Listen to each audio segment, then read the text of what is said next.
Hello everyone. So welcome back. और हम कर रहे हैं रिवीजन किस चीज़ का। तो ये है shear strength soil mechanics your technical engineering में लगभग चैप्टर 8 होता है, तो शेयर स्ट्रेंथ के बारे में बात करेंगे। तो ये मेरे शॉर्ट नोट्स हैं, सब रिवीजन पीवाई के वगैरह लगाने के बाद। तो ये चलते ऐसे कुछ है कि everything is interconnected. For example if I put my hands here, तो ये आ गया डायल गेज मतलब डायरेक्ट शेयर टेस्ट की बात चल रही है। अब डायरेक्ट शेयर स्ट्रेस का हल्का सा कनेक्शन दे रहा है टेस्ट पर, जो कि स्टार्ट हुआ है कोलाम थ्योरी से, और वो ले दे के शेयर स्ट्रेंथ पर आएगा। मतलब everything will come back to this centre. ठीक है। तो शेयर स्ट्रेंथ कोर्स ग्रेन हो गया, फाइन ग्रेन हो गया, तो इसमें इंटरलॉकिंग और फ्रिक्शन पे डिपेंड करेगा। फाइन ग्रेन पे फ्रिक्शन और कोहेजन पे डिपेंड करेगा। फिर इसमें प्योर क्ले है तो फिर वो सिर्फ कोहेजन पर डिपेंड करेगा। तो एक शेयर स्ट्रेंथ कैसे काम करता है, तो डायरेक्ट इनका वो कर दिया। अब कूलाम थ्योरी थी और मोहर्स की थी। कूलाम थ्योरी में अपने को पता है भाई ये सारी बातें, सी एंड फाई इनर्ट नहीं होते हैं, ये टेस्ट पर डिपेंड करते हैं, कंडीशन पर डिपेंड करते हैं। अब टेस्ट हो गया तो भाई डायरेक्ट टेस्ट हो गया, एक डायरेक्ट टेस्ट हो गया। इसमें वही ड्रेनेज कंडीशन का कंट्रोल नहीं कर सकते, तो अपने को लोडिंग रेट ऐसी रखनी कि भाई पोर वाटर प्रेशर या प्रेशर डेवलप ना हो। डायरेक्ट और इफेक्टिव स्ट्रेसेस सेम ही रहते हैं, क्योंकि पोर वाटर प्रेशर ऑब्वियसली हमें नहीं पता। तो यहाँ पे चेंज इन वॉल्यूम जो है हमें डायल गेज से पता चलता है। फिर उसके बाद अपन क्या करते हैं, सैंड या ग्रेवल टाइप की सॉइल यूज़ करते हैं, क्ले नहीं यूज़ कर पाएंगे भाई, क्योंकि ऑब्वियसली ड्रेनेज में प्रॉब्लम होगा। और फिर इसमें जो शेयर बॉक्स होता है भाई, वो सर्कुलर हो सकता है या स्क्वायर हो सकता है। 60x60/50 mm का ये लगभग होता है। और ये ब्रास आर्गन मेटल या जो भी कुछ है इस टाइप का कुछ होता है। आ गया तो डायरेक्ट टिक्की मारना है अपने को। इसके डिसएडवांटेजेस है कि भाई ड्रेनेज कंट्रोल नहीं है, पोर वाटर प्रेशर मेजर नहीं कर सकते, फेलियर प्लेन पहले से हॉरिजॉन्टल डिफाइन है जो कि वीकेस्ट नहीं हो सकता, शेयर प्लेन जो है वो नॉन यूनिफॉर्म डिस्ट्रीब्यूशन वाली बात है। ठीक है। और एजेस से फेलियर स्टार्ट होता है, वो सेंटर पर प्रोग्रेस करता है। एरिया के कैलकुलेशन के बारे में बात करिए कि भैया एरिया जो है वो हम कैलकुलेट जो करते हैं वो नॉमिनल ओरिजिनल वाले के टर्म में कर लेते हैं, लेकिन वो कांस्टेंट नहीं होता है। ठीक है। तो क्या होता है, तो वो यहाँ पे अभी इसकी बात करेंगे। ठीक है। उसके बाद प्रिंसिपल स्ट्रेस जो है वो डायरेक्ट, उसका प्रिंसिपल स्ट्रेसेस के डायरेक्शन नोन नहीं होते हैं हर स्टेज पर, बट हम जब ओवर फेलियर प्लेन बनाते हैं तो हमें पता चलता है। और आखिरी में ये दो ग्राफ में यही है कि भाई शेयर स्ट्रेस और शेयर स्ट्रेन के डिस्ट्रीब्यूशन में डेंस एंड का कुछ ऐसा होता है, वही सब मान लो लूज एंड का बस डायरेक्ट बढ़ते जाता है। लेकिन वॉल्यूम का कैसे चेंज होगा, तो डेंस एंड में वही उल्टा हो जाएगा, थोड़ा कम होगा फिर बढ़ेगा, और लूज़ का तो घटेगा। तो लूज़ हमेशा या तो बढ़ रहा है या तो घट रहा है, डेंस में बढ़ के घट रहा है, यहाँ पे घट के बढ़ रहा है। बस ये वाली चीज़ है।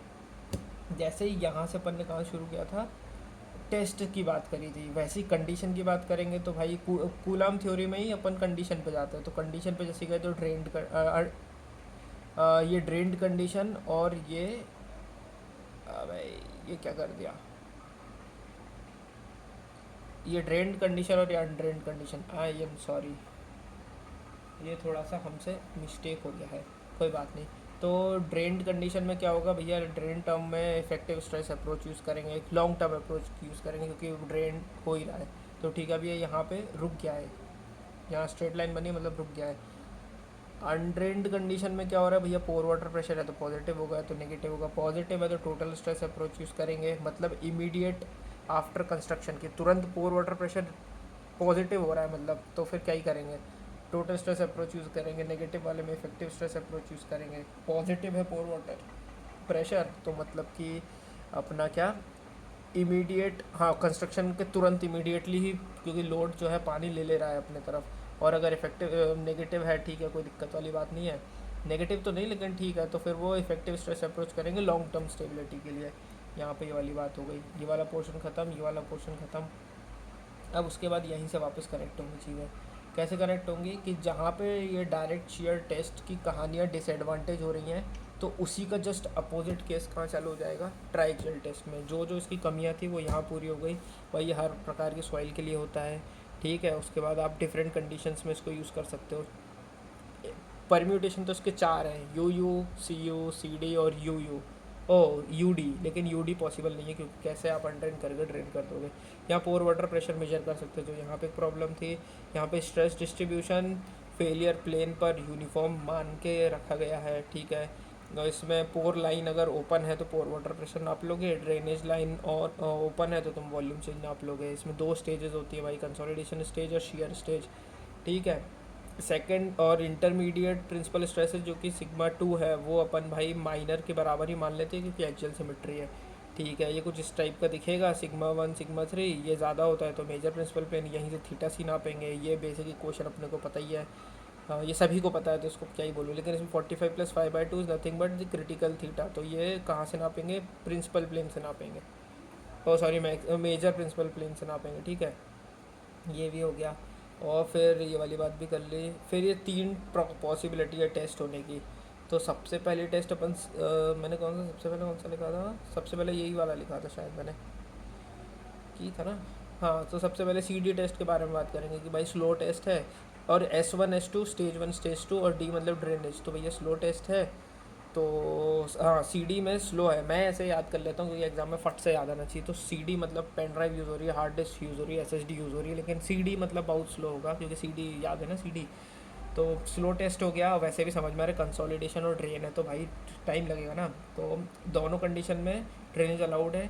सैचुरेटेड सैंड होगा या सैचुरेटेड क्ले होगा, सैचुरेटेड सैंड की बात बस यहीं हुई है अभी तक और कहीं नहीं हो रही है, सैचुरेटेड क्ले में। और ये लॉन्ग टर्म, जैसे एम्बैकमेंट की तुम्हें लॉन्ग टर्म स्टेबिलिटी चेक करनी हो, तुम्हारी रिटेनिंग वॉल के पीछे सैंड फिल है वहाँ पे तुम्हें देखना हो तो, ठीक है।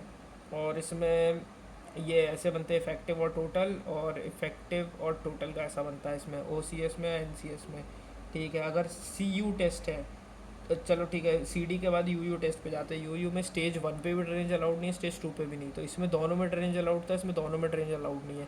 दोनों में ड्रेनेज नहीं है तो क्विक टेस्ट हो गया, फटाफट हो गया, फटाफट हो रहा है, ड्रेनेज अलाउड नहीं है तो वॉल्यूम चेंज भी ज़ीरो, वॉल्यूम चेंज ज़ीरो तो EV ज़ीरो।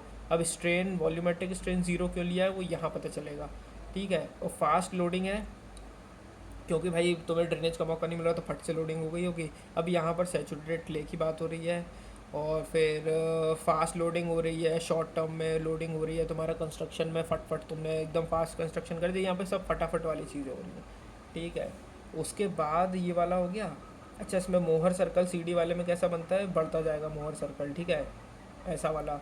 UU में मोहर सर्कल कांस्टेंट रहेगा, कोई प्रॉब्लम नहीं है। CU वाले टेस्ट में जाएंगे तो अभी दोनों में ड्रेनेज अलाउड था, दोनों में ड्रेनेज अलाउड नहीं था, पहली कंडीशन में ड्रेनेज अलाउड किया, दूसरे में नहीं। अब ड्रेनेज अलाउड किया है तो 24 घंटे तो रुकना पड़ेगा, दूसरे स्टेज में ड्रेनेज अलाउड नहीं तो 2 घंटे में काम हो जाएगा। फिर sudden change in drainage condition कर दिया, सॉइलियर हाइड्रोलिक स्ट्रक्चर, मतलब ये वाली CU टेस्ट में बात बस CU टेस्ट में यह याद रखना है कि भाई ड्रेनेज कंडीशन से रिलेटेड कोई लोचा हुआ है तो अब ये drainage condition, sudden draw down और ये सब का होगा किसी हाइड्रोलिक स्ट्रक्चर के आसपास होगा तो भाई कैनल के पास, वेल के पास, डैम के पास। अर्थन डैम है जिसकी स्टेबिलिटी आपको चेक करनी हो और वो फेल करके आया भाई सडन ड्रॉ डाउन की वजह से, तो भी हो सकता है। तो यहाँ से ये भी अपना हो गया। और ये वैसे CU के थे, ये CD का ये वाला था और इसका ये था।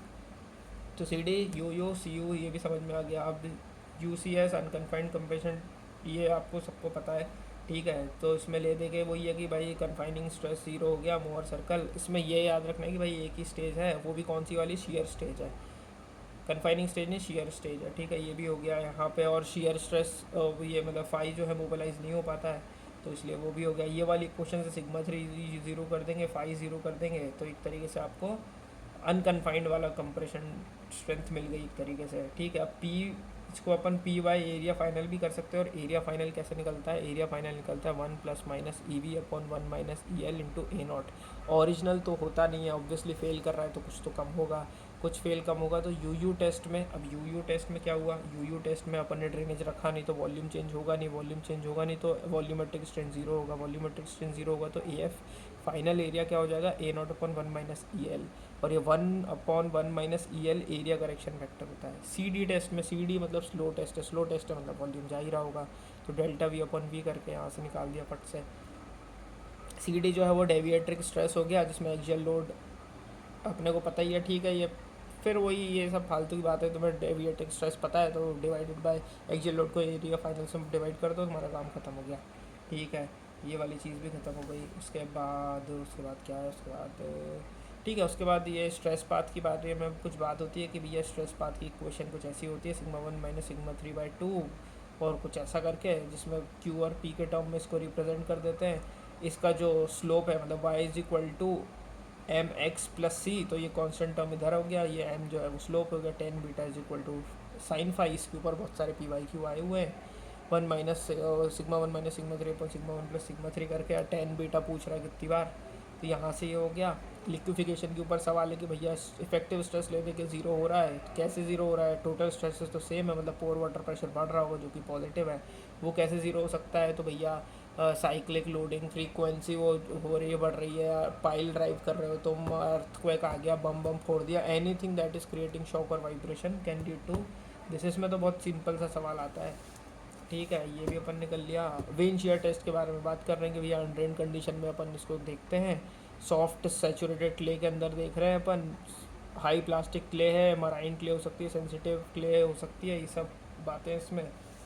और अपने को भाई हो क्या रहा है कि अनडिस्टर्ब सैंपल बहुत मुश्किल से मिल पाता है, ठीक है, प्लास्टिक या कोई सॉइल में, तो अपन इसलिए वेन शियर टेस्ट यूज़ करते हैं। शियर स्ट्रेंथ जो है वो चेंज मतलब वो प्रॉब्लम हैम्पर कर जाती है जब अपन उसको सैम्पलिंग करते हैं, उसको हैंडलिंग करते हैं, ठीक है। और फिर वेन शियर टेस्ट में एक और बात है कि भाई अगर टाउ एफ, ये फॉर्मूला क्या है सबको रटा हुआ है, लेकिन फिर भी एक बार डी बाई सिक्स आता है, एक बार डी बाई बारह आता है।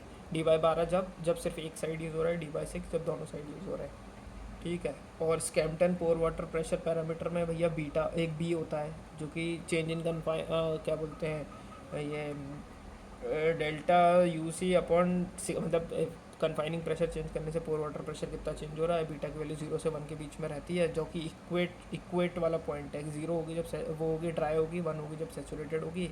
बीटा को अपन ऐसे भी बी को अपन ऐसे भी निकाल सकते हैं, one upon one plus N into C V upon C C करके, ठीक है। तो ये वाला फॉर्मूला भी पता नहीं पूछ ले कभी तो, ठीक है। और हमें इनिशियल पोर वाटर प्रेशर कंडीशंस को जानने के लिए फिर हम क्या करते हैं, रिस्पॉन्स चेक करते हैं पोर वाटर प्रेशर का due to total effective stress, तो हमें इनिशियल कंडीशंस पता चल जाती है, इसलिए हम ये सारे स्कैम्पटन के पैरामीटर यूज़ कर रहे हैं। फिर एक ए बार होता है जो कि ए इंटू बी होता है, बी अपने को पता चल गया, ए अपन पता कर रहे हैं, तो ये स्ट्रेन पर, एनिसोट्रॉफी के ऊपर, सैंपल डिस्ट्रीब्यूशन के ऊपर, ओवर कंसोलिडेशन रेशियो के ऊपर डिपेंड करता है, उसका फंक्शन है ये। अल्टीमेटली क्या होगा भाई, कन्फाइनिंग स्टेज का और डेविएटिंग स्टेज का दोनों को पोर वाटर प्रेशर को ऐड कर देंगे तो फाइनल मिल जाएगा।